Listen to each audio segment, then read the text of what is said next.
Gorillas were first encountered by Europeans in the 19th century. It was unclear to those that discovered them if gorillas were a tribe of hairy humans, or if they were a beast with human-like features. Today it's clear that they are not humans, but when you watch videos of gorillas like Coco, it's a little less clear if they're people or not. As a serious Bible student, one of the things that has always perplexed me is the assertion that only humans can have the Imago Dei. The reason that we have the Imago Dei is because Adam had it and we are Adam's sons and daughters. So when the heavenly hosts are described as the sons of God, in Job 1:6, that strongly implies to me that the angels have the Imago Dei as well. This would be easier if we had a description in Scripture of what the Imago Dei is, but we don't. Some people think that the Imago Dei is our intellect. Others think it's our moral reasoning. Others that we're masters of our environment. If any of these three are right, then either humans are not the only flesh-bound beings with some measure of the Imago Dei, or not all humans carry the Imago Dei to the same extent, or both. Beavers are in control of their environment through dam building, and were even nicknamed the Little People by some native North American tribes. If you've seen the recent League of Super Pets movie and you've known and loved a lot of dogs, you'll likely know a real dog whose real story parallels Ace's. If intellect is the key, there are some particularly smart gorillas and chimpanzees that can outperform some of our slower than average humans on a number of cognitive tests.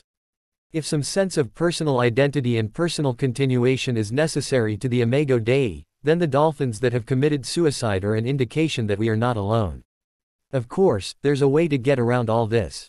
You can simply decide that the Imago Dei is just being human itself, but that is kind of problematic itself. We know that God isn't a man, and then you have to explain why being in the image of God is better than being a son of God, and if being a son of God is less than being the image of God, why we are all working so hard to get into God's family. The Imago Dei is the reason given why killing people is wrong. Genesis 9:6. If we were to extend that logic and, for example, beavers are ultimately found to have the Imago Dei, then I think our 19th century forefathers with their beaver skin hats are going to have some splainin' to do at the judgment. I don't know a lot of beavers personally, but I've known a few people that have kept them as pets and they have never described them in human terms. Whatever the Imago Dei is, it obviously doesn't extend to sheep and oxen and doves since those were objects of ritual sacrifice under God's law.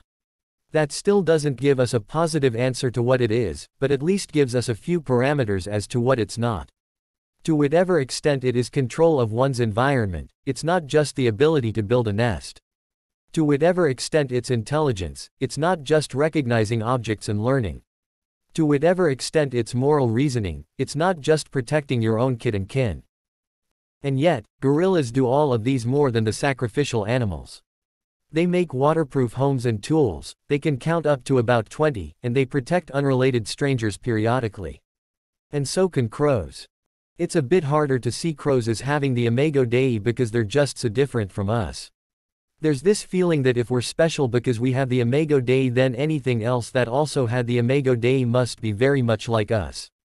That's why most of the aliens, and in particular the good aliens on Star Trek and Star Wars, are humanoids. Without a clearer definition of what the Imago Dei is, we can't make that assertion though. We don't know what the Imago Dei is, only test cases of what it's not. If we were to bring this back to a hot-button political issue just to get people's emotions engaged, if the Imago Dei is intelligence, then not only should abortion be fine, so should infanticide up to the middle toddler years. But if moral reasoning, even if in development, is the Imago Dei, then not only infants and the unborn but pigs, dogs, and maybe even horses make the list. And crows. Personally, I take all of this very seriously. God's prohibition against killing those with the Imago Dei is serious enough to warrant killing in return. If there's even a chance that the thing on the chopping block has the Imago Dei, I'm going to be very cautious about supporting that execution. That's one of the chief reasons I'm pro-life. We currently lack the philosophical tools and techniques to determine when a person is a person worthy of rights, so I'd rather cast a very wide net. If I accidentally approve the salvation of a couple of non-personal clumps of cells and save all the people, I'm fine with that. If I accidentally approve the murder of innocents in the hope that I don't save too many clumps of cells, that's still approving murder.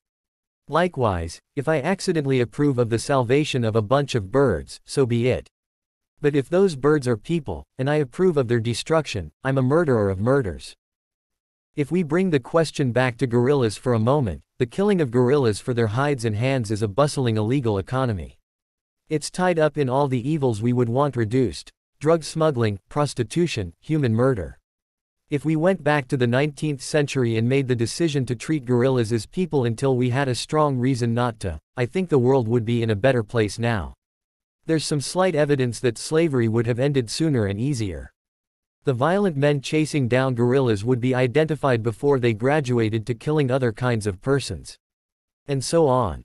Crows do present a unique case contrary to gorillas in another sense, though. Crows represent a mild but real danger to our food supply. It's not an insurmountable danger, but they do destroy crops. If it were a human doing the same thing, we would try putting up a fence and then putting up a sign and then maybe posting a guard, eventually graduating to putting them in prison. However, if they continued to escape and continued to be that particular kind of nuance, eventually we would have to take more drastic measures which, in a less wealthy society, might even include killing them. If it were a tribe threatening the food supply of another tribe, even though it would make us sad, we would still see the justification for war. As I've casually looked into the research on crows and ravens, I've wondered if it would be possible to incorporate them into our economy and find a way to translate between their speech and our own. It's probably not, but wouldn't that be something if we could? If crows could be paid to do some of the menial work we don't want to do in cities, like picking up small pieces of trash. They could do small deliveries across town. The sky's the limit. In contrast, imagine how our great-grandchildren will think of us if future philosophical tools reveal that the crows we are shooting for sport are actually just as much people as we are.